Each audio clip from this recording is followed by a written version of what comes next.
Hello guys, good morning. Oras natin ngayon is 9:27 AM dito sa Jeddah, Saudi Arabia. So ngayon guys, may bubuksan tayo. Either nabuksan na to kagabi. So iano ko lang yung mga measurement niya. Kung ano ba siya tawag nito, accurate ba ito. So ito yung Unity 61E Plus. Ito na, babuksan natin siya. Digital multimeter.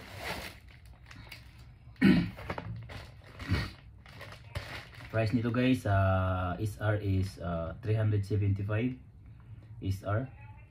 So 375 convert mo sa Philippine money nasa mga 5,000 guys.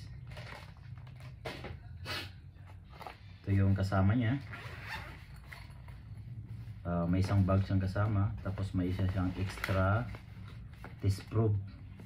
Ito yung sa normal probe, yung sa meron din siyang SMD probe, pang test probe ng SMD. Buksan na natin. Nice yung lagayin niya. May isa rin ako dito eh. Ito maliit, kapatid niya 61E Plus, 60S UT60S smart multimeter naman yun. So gaya natin. Maka side view tayo eh. Okay, ibungat kagad yung ano niya, converter. Ito yung converter niya para sa transistor. I-try natin to mamaya. Ito naman yung USB para sa computer, laptop, data logging dun sa computer. Yung mga history ng nababasa niya, nakikita natin sa computer. Manual as usual, meron talagang manual yan. So hindi na tayo masyadong nag-read nito kasi kabisado natin yung iba. Yung hindi natin naintindihan, doon tayo titingin sa manual. So ito yung ano guys, yung sinasabi ko na pang SMD na test probe. Para siyang ano, yung liit panaksak ba sa mga SSD. Pagtutusok ka ng mga maliliit na piyesa, pwede ito. So ito na yung ating multimeter, bag niya, Unity. Yan, isang tabi naman natin itong bag. Ay, nice. Maganda siya. Premium yung ano niya dito, yung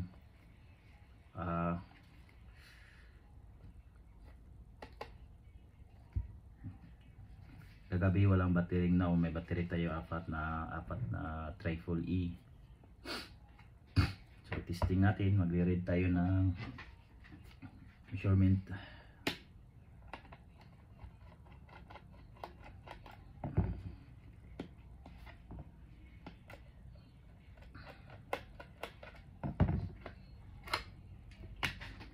Ito yung load niya yun, may dalawang fuse na 10 amperes saka 1 amperes.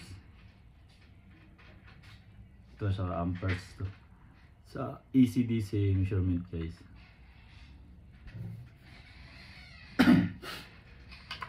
Positive ulit.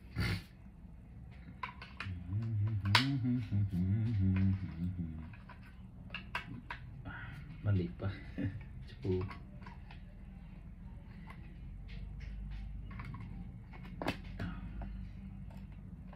Bumili tayo ng mas mahal guys para at least pang matagalan na gamit. Kahit makawit tayo ng Pinas, ito na yung gagamitin natin. Although may mga ano ako doon sa Pinas, mga multimeter na digital, kaso mga aning lang yun siya. Pero at least nakakatulong. May inko din ako doon na ano. So ngayon, testing natin siya. Power on. Oh good, power on na siya guys.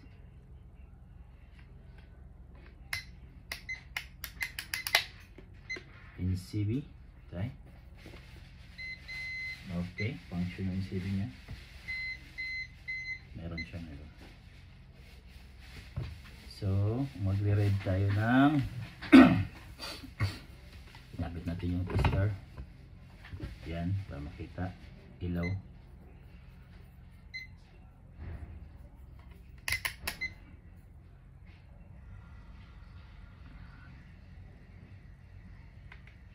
So gamit na yung ilaw. Okay. Yun, natubukan na natin. Gamitin lang natin yung ano, yung ito yung isa ko guys na UT 60S. So gamitin lang muna natin yung luma na disc probe.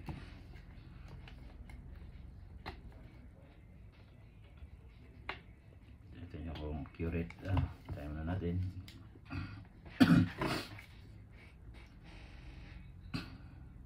Buzzer. Kaya natin kung responsible siya. Okay, responsible siya. Wala siyang bitin. Tignan mo, magre-red siya. Shorted. Oh, may indicator light. So, mag-short tayo ng fuse. Gaya nito na fuse ng 3 amperes. Good siya. Good. Mga good na fuse lang yung testing natin. Good. So, dito tayo sa sunod is symbol. Diode symbol. Di ba makikita guys, pero may symbol siya na diode yan. Check natin yung diode. Capacitive. Anode to cathode. Okay.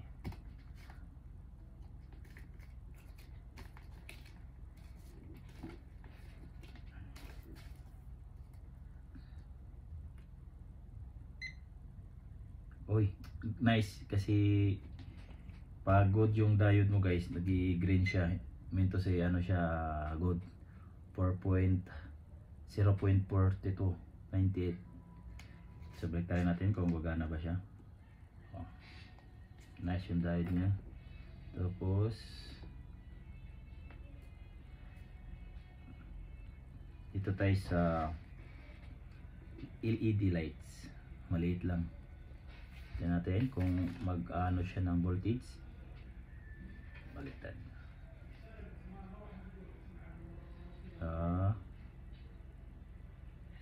Yun guys, umiilaw siya. Oh. Wala, ano lang tayo, ano. Yun, umiilaw guys. Hindi makita. So, umiilaw yan. Ito talaga eh. Ito yung pang... Oh. Umiilaw. So nakalagay niya is 2.1 volts.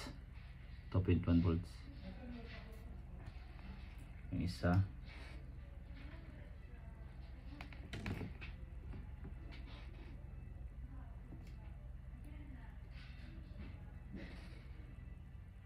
ilaw din 1.74 volts. Good. Dito na naman tayo sa capacitance tayo. So meron tayong capacitance dito na 15 U 400 volts. Try natin kung magkatugma ba sila.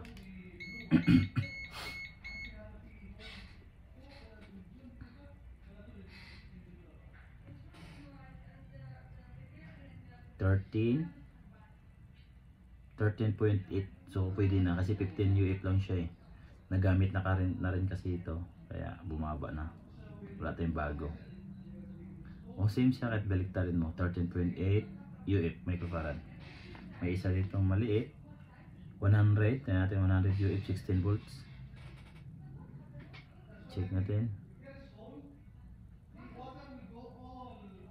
100 volts. So 110 UF dito. Next 110 pwede na rin 100 UF. So sa capacitance, try natin sa capacitance, sa resistance. Itong tester na to guys is nagko ano siya ng 22,000 counts.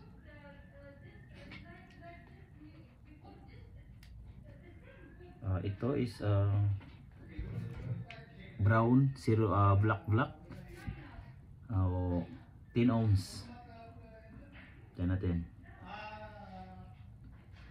10 ohms guys. Accurate siya.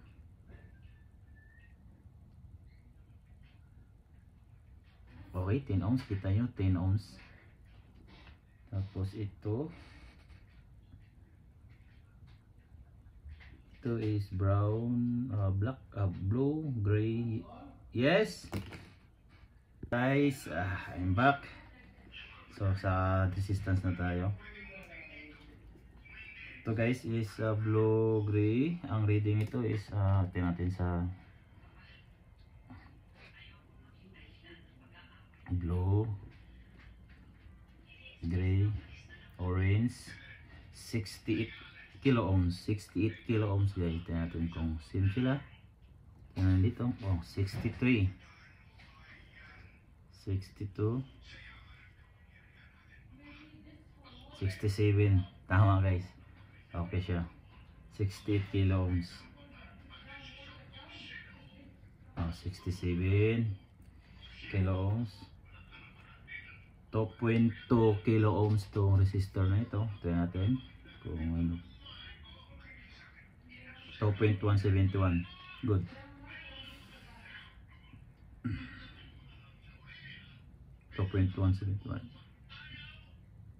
Okay, good siya.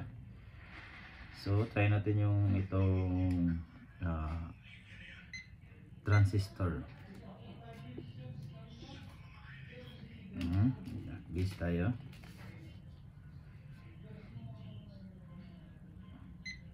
Oh good, 0.5. So mag-discharge, lagyan natin ang charge. Magsi-0 na siya. 0.1 na kasi ano lang natin i-discharge. Pabalik sa 0.5. 0.5 na guys, bumabalik siya. Yan, 0.5 kita nyo. So ngayon dito tayo sa capacitance ulit tayo. Itong 2.5 UF. 2.5 UF. Check natin kung gamit na rin to 2.5. Bilis niya mag-reading guys kasi 22 count siya. 2.5. Same lang siya. Itong isa 5 UF.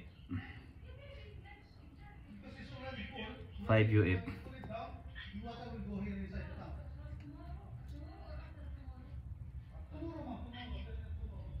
4.9 UF. Tanggal. 4.95 UF. Okay guys, good siya. Accurate talaga. So, ngayon, iti-testing natin yung ano niya, ito. Iti-testing natin kung babasahin ba niya na NPN or PNP. Check natin. Tapos, i-check natin yung number. Chandro. Hindi ko na lang kung NPN yan So, check natin. Okay. Yan. So, alam ko dito ilalagay yan sa HV. Check natin tong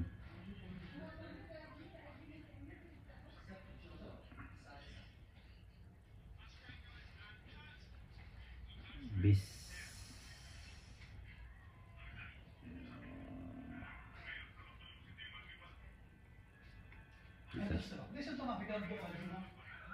Bikas siya guys kasi may mga hinang. Tsaka na lang siguro Di siya kasya kasi may mga hinang. Wala tayong mga bagong stock na ano. Wala pa tayong dumating na stock dyan. Yun ito na siya. Ito natin ma-identified kung PNP or NPN siya. So next na lang to guys, next. Kasi hindi siya kasya, huwag natin pilitin.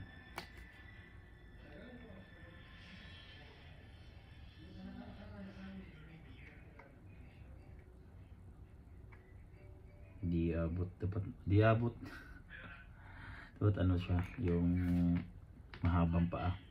So tanggalin natin to. Mag-measure tayo ng AC/DC. DC tayo, AC/DC.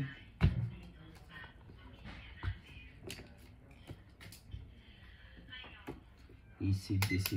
Yun, dito tayo sa DC. Okay. Ito yung DC nyo, tingnan. 12 volts. Okay, 12 volts, 0.020.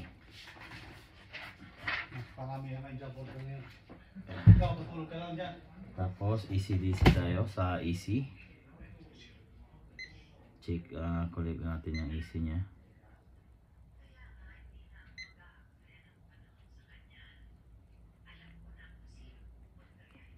I will hold and see and sky.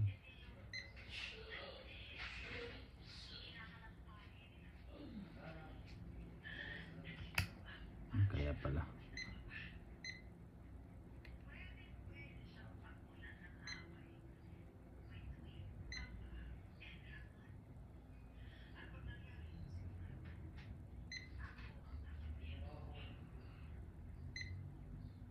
Auto. Pwede pala siya auto ah. Hmm? 12. Paramis.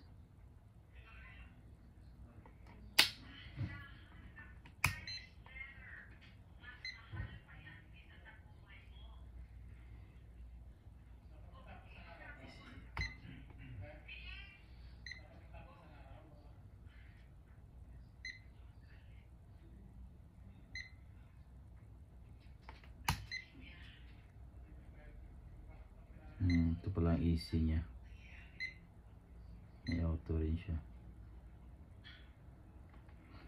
Ito yung AC. Ito ba? Ito 36. 236 yes! Wait lang guys. Dito may tumatawag sa atin yung boss natin. So, ito naman sa USB nya. Kung gusto mo lang makita ang ano niya sa computer, yung data niya, tanggalin lang natin dito. Yung nakalagay na USB. So, yung ano niya, hindi siya type C or charger na type. Sensor po siya na may ilaw. Ito yung may mata.